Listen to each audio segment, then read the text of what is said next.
warahmatullahi wabarakatuh. Perkenalkan, nama saya Imajamiatul Husna dengan NIM 12421000128, ingin memenuhi tugas ujian tengah semester mengenai sejarah peradaban Islam. Baik, langsung saja ke jawabannya. Yang pertama yaitu pengertian peradaban Islam dan perkembangan awal peradaban Islam adalah sistem kehidupan yang kompleks dan menyeluruh yang didasarkan pada ajaran Islam. Peradaban ini mencakup berbagai aspek kehidupan seperti agama, sosial, politik, ekonomi, dan juga budaya. Peradaban Islam ini dimulai sejak masa Rasulullah SAW menerima wahyu pertama dan terus berkembang hingga saat ini. Contoh perkembangan peradaban Islam pada masa Rasulullah SAW dan Khulafaur Rasyidin.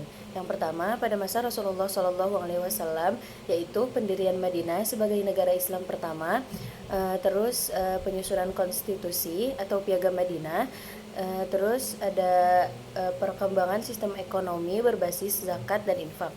Berikutnya, pada masa Khulafaur Rasyidin, yaitu ada perluasan wilayah Islam, pengembangan ilmu pengetahuan, dan penyebaran Islam ke berbagai penjuru dunia. Nah, perkembangan ini sangat berpengaruh terhadap kemajuan umat Islam karena telah meletakkan dasar-dasar kuat bagi terbentuknya sebuah peradaban yang adil, makmur, dan beradab. Berikutnya, pertanyaan nomor 2, dampak hijrah terhadap peradaban Islam. Hijrah Nabi Muhammad SAW dari Makkah ke Madinah merupakan peristiwa penting dalam sejarah Islam. Hijrah membawa dampak besar terhadap perkembangan peradaban Islam, terutama dalam berbagai aspek. Yang pertama yaitu dalam aspek politik. Terbentuknya negara Islam pertama di Madinah yang kemudian menjadi pusat pengembangan syariat Islam. Terus yang kedua, sosial, yaitu terbentuknya masyarakat madani yang menjunjung tinggi nilai-nilai persaudaraan, keadilan, serta toleransi. Terus yang ketiga, ada ekonomi, yaitu munculnya sistem ekonomi Islam yang berbasis pada prinsip keadilan, keseimbangan, dan juga gotong royong. Untuk jawaban nomor 3 yaitu perbandingan perkembangan ilmu pengetahuan pada masa Abbasiyah dan Umayyah. Pada masa dinasti Umayyah, meskipun memiliki kontribusi dalam perluasan wilayah Islam, perkembangan ilmu pengetahuan pada masa ini masih terbatas. Terus berikutnya pada masa dinasti Abbasiyah. Nah, pada masa ini sering disebut sebagai zaman keemasan Islam atau Golden Age karena terjadi perkembangan pesat dalam berbagai bidang ilmu pengetahuan seperti matematika, astronomi, kedokteran, dan juga filsafat. Berikutnya yaitu faktor yang menyebabkan perkembangan ilmu pengetahuan. Yang pertama, pentingnya ilmu pengetahuan dalam Islam. Islam sangat menekankan pentingnya ilmu pengetahuan. Terus yang kedua, didukung oleh para penguasa, yaitu para khalifah Abbasiyah sangat mendukung perkembangan ilmu pengetahuan. Terus berikutnya, terbentuknya pusat-pusat pendidikan atau berdirinya banyak perpustakaan dan juga universitas. Untuk jawaban nomor 4, zaman keemasan Islam dan tokoh-tokohnya. Zaman keemasan Islam adalah periode di mana peradaban Islam mencapai puncak kejayaannya dalam berbagai bidang, terutama ilmu pengetahuan. Berikutnya yaitu tokoh-tokoh ilmuwan Muslim. Yang pertama ada Ibnu Sina, tokoh dalam bidang kedokteran dan filsafat. Yang kedua ada Al-Khwarizmi, tokoh dalam bidang matematika dan astronomi. Yang ketiga ada Al-Biruni, tokoh dalam bidang sejarah, geografi, dan astronomi.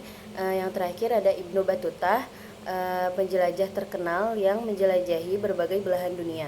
Untuk jawaban nomor 5 yaitu kebijakan toleransi beragama pada masa Umayyah dan Abbasiyah. Kebijakan toleransi beragama yang diterapkan pada masa pemerintahan kekhalifahan Umayyah dan Abbasiyah sangat berpengaruh terhadap kehidupan masyarakat.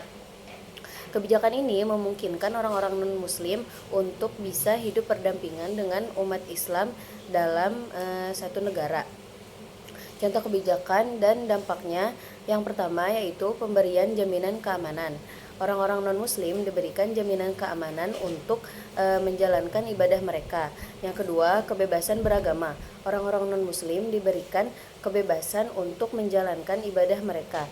Terus yang ketiga, keterlibatan dalam pemerintahan.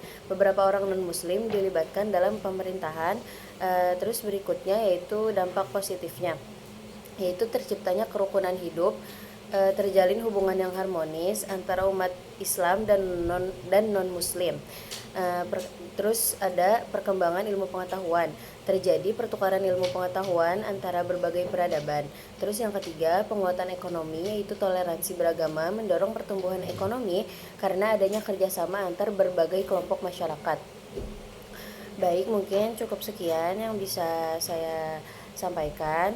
Mohon maaf apabila masih banyak kekurangan. Kurang lebihnya mohon maaf. Wassalamualaikum warahmatullahi wabarakatuh.